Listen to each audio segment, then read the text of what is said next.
Hey guys, welcome back to the channel, and in this video we will be understanding what is Gay-Lussac's law, and we will also see some fundamental graphs related to Gay-Lussac's law.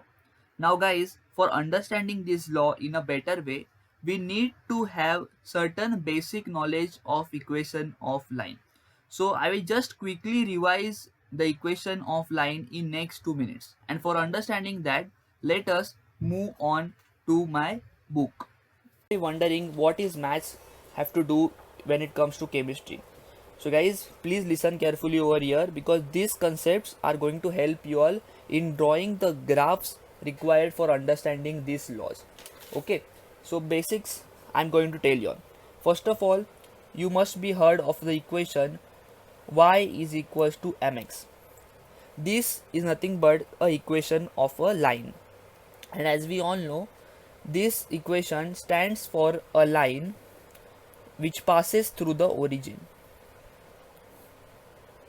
Okay, so basically we have a y-axis over here, a x-axis over here, and this equation y is equals to mx is for a line which passes through the origin, where this angle made by the line with the horizontal x-axis is known as theta. We don't know this angle, we have assumed it to be theta. Okay, so now if you want to find out the slope of this line, so to find out the slope of this line, the simple formula is nothing but the tan theta. So when you take the tan of this theta, you will ultimately get the slope of this line. Now let us understand what these terms in the equation mean.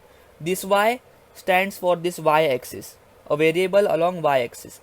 This x stands for variable along x-axis, and this m is simply nothing but your slope of line. So this slope is represented by m, and what is the formula for finding out slope? It is nothing but simple formula tan of theta. Okay, so I hope this much is clear for you guys. The next thing I would like to mention over here is that you need to understand one more equation of a line. Okay, so the next equation is nothing but y is equals to mx plus c. Now since here there is a constant added, here c is nothing but a constant, so since there is a constant added, therefore our line is not going to pass through the origin. So from where it is going to pass, let us understand that. Okay, so I draw a basic y-axis over here, am I right? And I draw a horizontal x-axis. Now this line is going to pass somewhere from above. It is cutting the y-axis. Okay, so now let us understand these terms over here. This y represents nothing but the variable along y-axis. This x represents nothing but the variable along x-axis. This m is nothing but the slope of the line. Okay, so now you might be wondering how can we find out the theta to find out the slope of a line. So for that you need to draw a dotted line which is parallel to the x-axis, and this angle theta is nothing but used to find out your slope. So if you find out the tan of this angle, you will get the slope of this line which is cutting the y-axis. Okay, now what is this c?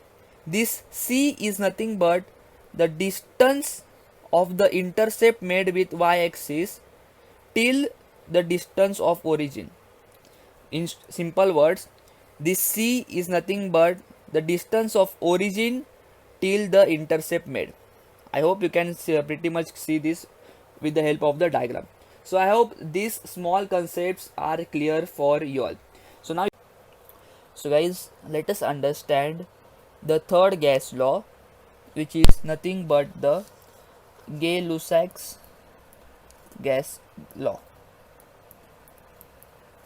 Now here the Gay-Lussac is the name of the scientist who gave this law.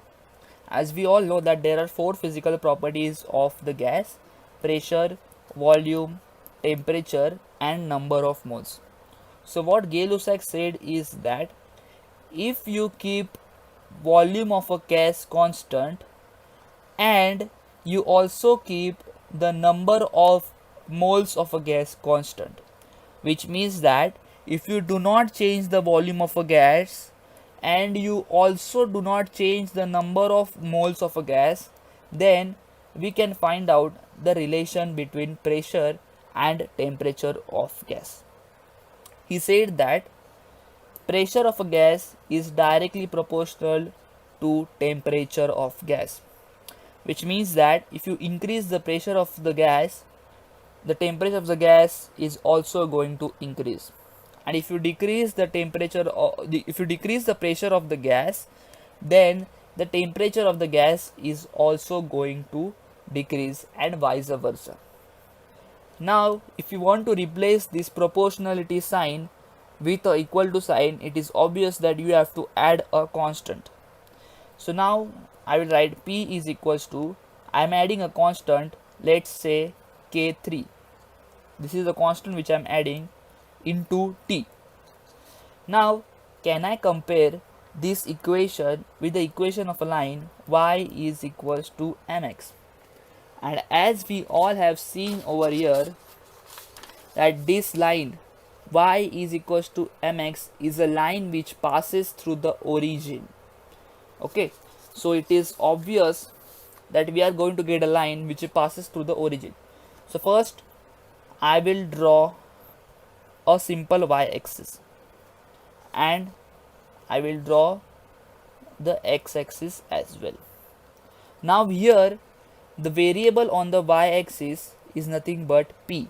We are comparing, right? So the variable on y-axis is nothing but p, which is pressure, and the variable on the x-axis is nothing but T, which is temperature. And here the slope m is nothing but equals to K3, which is the constant which we have added. Now it is obvious that we are going to get a line which is going to pass through the origin, where the slope of this line is nothing but K3. And how can you find out the value of K3? You just have to take the tan of this theta. Am I right?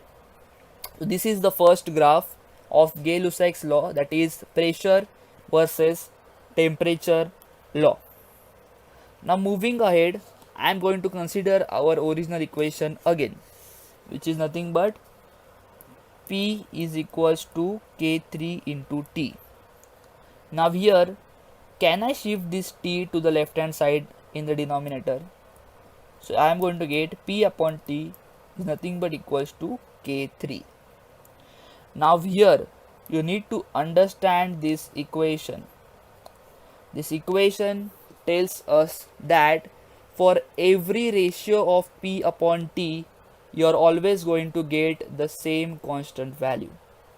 For example, let's consider that the pressure is 10. This is just an example, so I'm just taking any random numbers. Okay, so let's say that the pressure is 10 and your temperature is 2.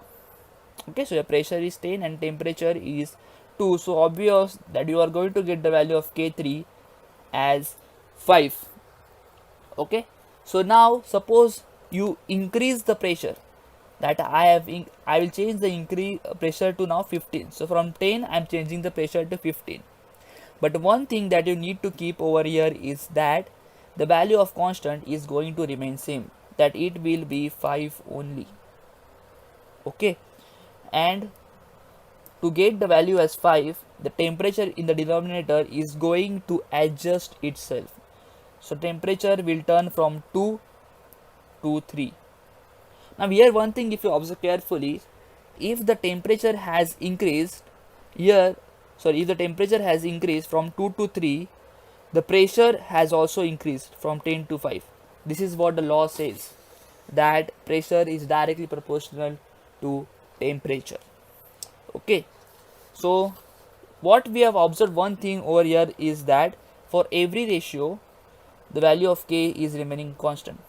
Here we are getting 5, but this value of 5, value which we are getting 5, completely depends on the constants volume and number of moles. Whichever pair you're taking of constants, it depends on that. Okay, so the value of so the ratio of P upon T is going to completely depend on this volume of gas and number of moles. Accordingly, if you change the constants, then the value of K is also going to change. Now, since the value of P upon T is remaining constant, so if I plot a graph that is P upon T in the y-axis and in the, let's say, in the z-axis, I have pressure. So as we have seen that even if we increase the pressure from 10 to 15, there is no change on the value of P upon T. Therefore the value of P upon T is going to remain constant for any value of pressure. If you are changing pressure, then the temperature is going to adjust itself in such a way that the ratio remains the same, that the ratio is one single value.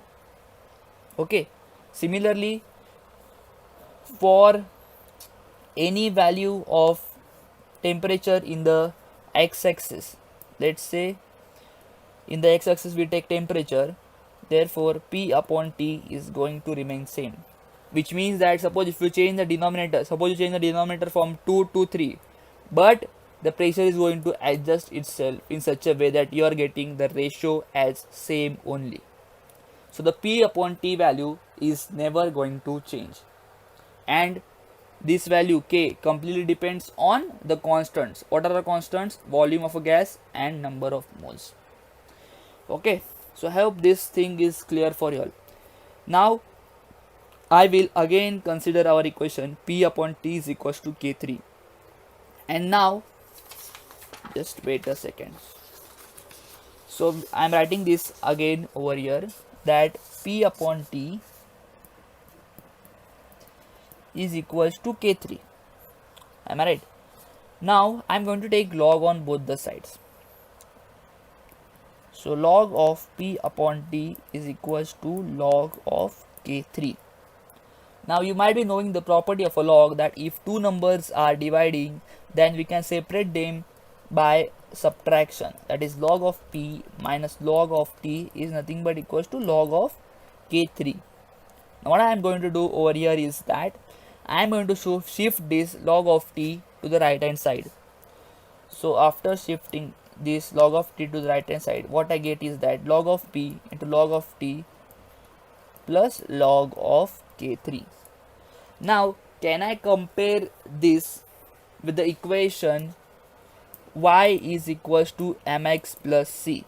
And as we all know that this equation y is equals to mx plus c is nothing but the equation of the line,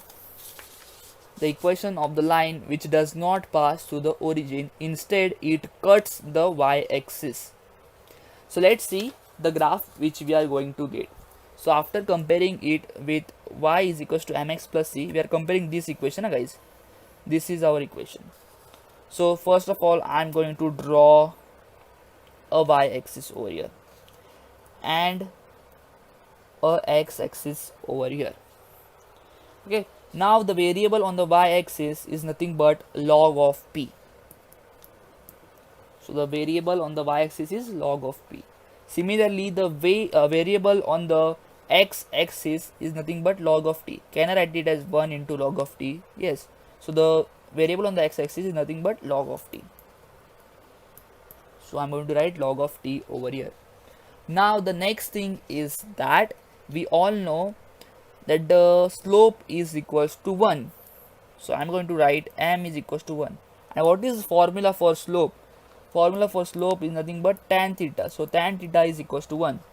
So the value of theta is going to be tan inverse of 1. So the theta comes out to be 45 degree. Now here, since the theta is positive, therefore we are going to get a line which is moving in the upward direction. Okay, and how you will find the theta over here? You have to draw a horizontal line which is parallel to the x-axis, and this is your theta, which is nothing but equals to 45 degree.